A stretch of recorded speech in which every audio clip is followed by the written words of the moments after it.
जन्म सन 1934, निधन सन 2012।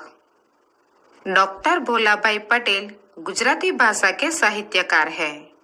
उनका जन्म महेसाणा गुजरात निकट सोजा गांव में हुआ था। डॉक्टर भोलाभाई पटेल की प्रमुख रचना में अधुना, विदिशा, कांचनजंगा, अग्न्यय एक अध्ययन आदि है। प्रस्तुत निबंध में लेखक शहर में स्थायी होने से गांव के घर को बेच देने का विचार करते हैं। वह मिट्टी का घर उनके परिवार ने बड़ी मेहनत से बनाया था। घर बेचने से पहले सब भाई एक बार इस घर में साथ रहने जाते हैं। लेखक की माँ पुरानी घटनाओं को याद करके रोने लगती है। अंत में घर न बेचने का निर्णय लेते हैं।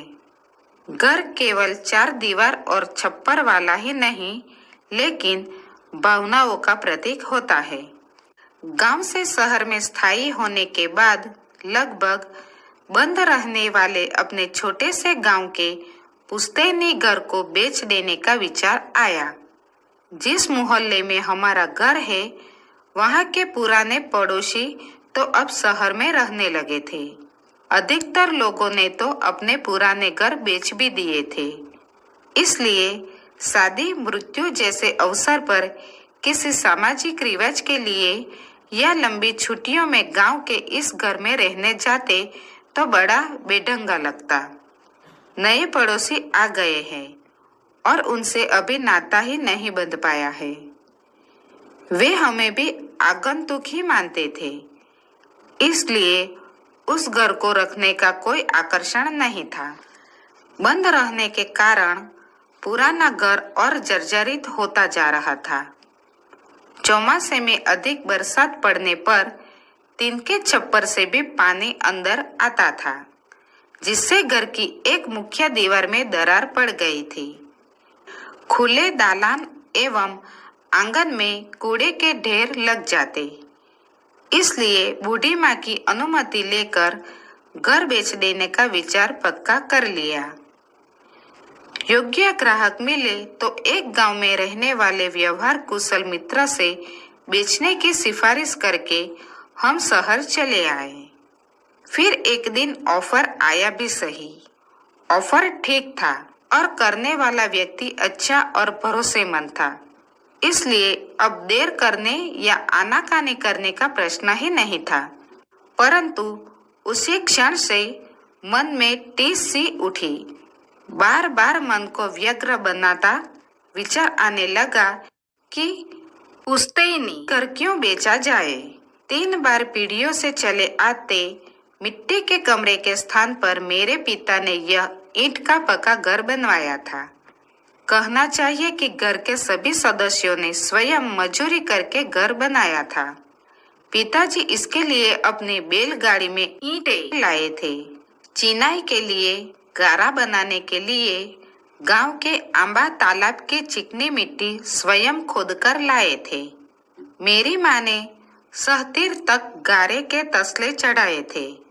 फिर शहर में अपने लड़कों के जब नए मकान बनने लगे, तब उनके मकान वेतनभोगी सुपरवाइजरों की देखरेख में मजदूरों द्वारा बनते देखकर मन में थोड़ा खुश होते हुए माँ पिताजी अनेक बार गांव के घर को कैसे स्वयं मेहनत करके बनाया था, उसकी बात करते हुए भावुक हो जाते थे। इसी घर में ही हम सभी भाई बांधवों का जन्म हुआ था। इतना ही नहीं, इसी कमरे में हमारे दाम्पत्य जीवन का आरंभ हुआ और उसी कमरे में हमारी संतानों का जन्म भी हुआ। जीवन में जो अनेक अच्छे बुरे प्रसंग आए, यह घर उनका साक्षी है। घर के आंगन में कैसे खेलते थे। एक दिन उस आंगन को पार कर कंधे पर थैला लटकाकर गांव की पाठशाला में पढ़ने गए थे। एक दिन उसी आंगन को पार कर दूर पर गांव पढ़ने गए। एक दिन उसी आंगन को पार कर शहर में जाकर बसे।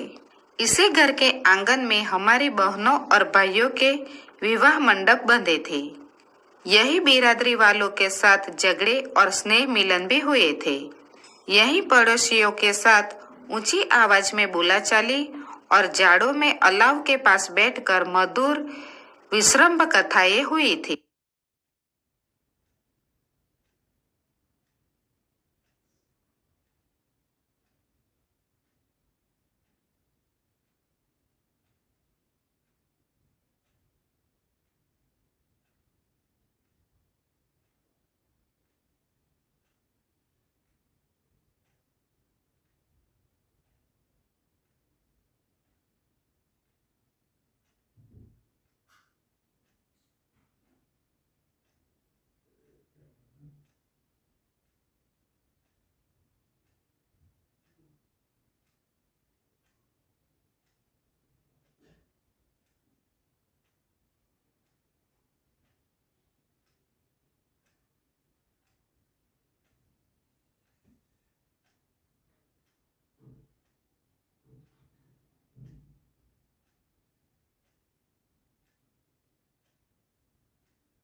इसी आंगन में हमारे परिवार के कुछ सदस्य भैंस, पड़िया, बैल, बछड़े बांध जाते थे।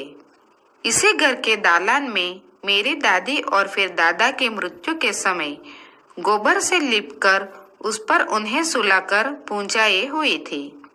और कुछ वर्ष पहले मेरे पिता को भी इसी दालान में सुलाया गया था। हमारे घर के दोनों ओर दूसरे घर हैं। एक घर हमारे एकदम निकट के साथी का है, वह भी बंद है। मेरा मित्र रोजी रोटी कमाने देश के अनेक स्थलों में घूमने के बाद पत्नी की मृत्यु होने पर अब अहमदाबाद में रहता है। उसके बाद के मकान में काशी बुआ रहती थी। उनकी मृत्यु को वर्षों हो गए। वर्षों तक जहाँ वे रेत गड़ी लेकर रोज सामायिक करती, उस दालान में अब एक तोंद वाला बारूद सोता दिखाई देता है। सामने वाले मकान का मालिक प्रौढ़ अवस्था में परंतु कुंवारा ही चल बसा। उसके बाद जिसने वह मकान खरीदा, उसने आंगन के लिए झगड़ा करके पड़ोसी हक स्थापित किया। एक दिन वह घर भी गिर पड़ा। अब नई दिशा में नए दरवाजे के साथ बना है। इस तरह सब बदल चुका है। फिर भी लगता है कि हम अपना घर क्यों बेचे। पुराना है तो भी है तो पूछते नहीं घर। वह घर है, 4 दीवारों और छप्पर वाला कोई मकान नहीं है। मकान पैसों से खरीदा जा सकता है, बनवाया जा सकता है, पैसे लेकर बेचा जा सकता है, परंतु घर तो एक भावना है। घर न होने पर घर की भावना भी अच्छी है। वह घर सिर्फ पैसे से खरीदा या बनवाया नहीं जा सकता। इसलिए लगने लगा कि भले ही घर पुराना होता जाए, जीर्ण होता जाए, भले ही गिर पड़े, परंतु वह बना रहे। दूसरी ओर मन दूसरा तर्क करता है कि यह सब भावुकता है। यदि गांव में जाना ही न हो तो वहां घर रखने का क्या अर्थ है। अच्छे पैसे मिल रहे हैं, इतने पैसे फिक्स्ड डिपॉजिट में रखे तो भी अंत में निकाल देने का ही निर्णय लिया। परंतु हम सब भाइयों ने एक बार सपरिवार अपने उस घर में कुछ दिन एक साथ रहने के लिए सोचा। हमेशा के लिए निकल देना है तो एक बार उस घर में सब एक साथ रह ले। और फिर लंबे समय के बाद वह बंद घर खुला। देखते देखते छोटे बड़े परिवारजनों से वह सोना घर गूंजने लगा। इस अवसर पर एक नगरवासी मित्र को गांव के इस घर को देखने के लिए साथ ले गया था। पुराने दिन वापस लौट आए थे। पिताजी की मृत्यु के बाद मेरी माँ करीब करीब उदास रहती। घर के सामाजिक प्रसंगों में भी विशेष रुचि नहीं लेती थी। वह भी यहाँ आकर सबके बीच प्रसन्न लगी। परंतु अब घर की प्रत्येक दीवार मुझे उलाहना देने लगी। दालान में जहाँ मैं हमेशा बैठता, जहाँ बैठकर पहली बार कहरा लिखा और जहाँ बैठकर छुट्टियों में उच्च शिक्षा के ग्रंथ पढ़ता था, वहाँ जाकर बैठा। वहाँ बीच से टेके लेते हुए वह अंदर से मुझे हिला गई। मैंने पीछे मुड़कर उस पर हाथ फेरा। वह कह रही थी, एक तो इतने दिन बाद आए और अब बस हमेशा के लिए। मैं व्यग्र हो गया। आंगन में खाट बिछाकर बैठ गया। अब वहां खाली नाद थी, खूंट थे, परंतु डोर डंगर नहीं थे। परंतु उस ओर देखते ही मानो वे सब एक साथ रंभाने लगे। मैं एकदम खड़ा हो गया। शून्य आंखों में भरा हुआ आंगन देखता रहा। घर की यह खपरेल कितने सारे चौमासों में इसका संगीत सुना है। यहाँ तोरण के बीच नीचे मेरी बहनें विवाह मंडप में बैठी थी और यही दादी दादा और पिताजी की अर्थियां बंधी थी। ऐसा लगा जैसे मेरा गला रूंध गया हो। घर के अंदर के कमरे में मैं गया। बंद जर्जरित कमरा, अधिक मुखर लगा। पिछली दीवार की एक जाली से थोड़ा प्रकाश आ रहा था। एक समय यह कमरा अनाज भरने की मिट्टी की कोठियों और पिटारों से भरा रहता था। वह सब तो कब का निकाल दिया है, परंतु अभी भी कोने में दही बिलोने का बड़ा मटका और खूंटी पर बड़ी रई लटकी है। मैं यहाँ जन्मा था, मेरी संतानें भी। अब बीच के खंड में जहाँ हम खाना खाते थे, वहाँ से होकर फिर दालान में आता हूँ। माँ अकेली बैठी है। सब इस समय इधर उधर है। देखता हूँ कि बूढ़ी माँ रो रही है। माँ को कम दिखाई देता है, कम सुनाई देता है। अब अधिक दिन निकल सके ऐसा भी नहीं लगता। मैंने पास जाकर पूछा, यह क्या, तू रो रही है माँ? और वह जोर से रो पड़ी। यह घर, बस इतना ही वह आंसू और हिचकियों के बीच बोल पाई। पिताजी के अवसान के समय नहीं रोई थी, उतना माँ इस समय रो रही थी। धीरे धीरे हिचकियों के बीच उसने कहा, यह घर मैं जी रही हूँ, तब तक मत निकालो। मैं अब कुछ दिनों की ही मेहमान हूँ, फिर तुम लोग जो चाहो।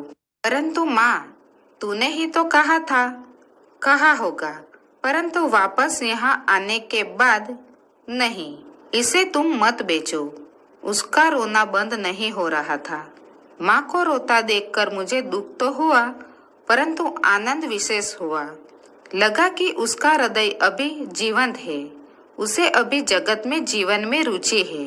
हम तो मान बैठे थे कि अब तो माँ बस दिन गिन रही है, परंतु घर के प्रति उसका यह गहरा राग, घर निकाल देने की बात को लेकर मेरे मन में भी अंदर ही अंदर अपराध बोध तो था, परंतु अब तो एक प्रकार की तीव्र कसक उठी। घर को सभी की सहमति से बेचने का निर्णय लिया था। इकरारनामा भी हो चुका था, लेकिन उस दिन से प्रत्येक सदस्य घर की बात निकलते ही मौन हो जाता था। इतने में छोटा भाई मकान खरीदने वाले के साथ आया। घर के अन्य सदस्य भी एकत्र होकर माँ के आसपास बैठ गए थे। माँ को समझाने का प्रयत्न करने लगे। हम अधिक सुविधा वाला नया मकान इस गांव में ही बनाएंगे, इसी घर के पैसों से। तुम कहोगी वैसा ही। माँ ने कहा, मैंने इस घर की 70 टक ईंटें चढ़ाई है, तुम्हारे पिता ने कितनी उमंगों से बांधा है, इसलिए मेरे जाने के बाद भगवान करे कि तुम लोग महल बनवाओ, परंतु यह घर तो। छोटा भाई समय की नजाकत समझ गया। उसने मकान खरीदने वाले से कहा, भाई कुछ समय रुक जाओ, यह घर देंगे तब तुमको ही देंगे। मैंने देखा कि हम सबकी छाती पर से एक पत्थर सा हट गया था। बरसात के बाद खुले आकाश जैसा माँ का मुंह देखकर मानो जर्जरित कर हंस रहा था। अदृष्ट गृह देवता की प्रसन्नता का स्पर्श सभी को हुआ था।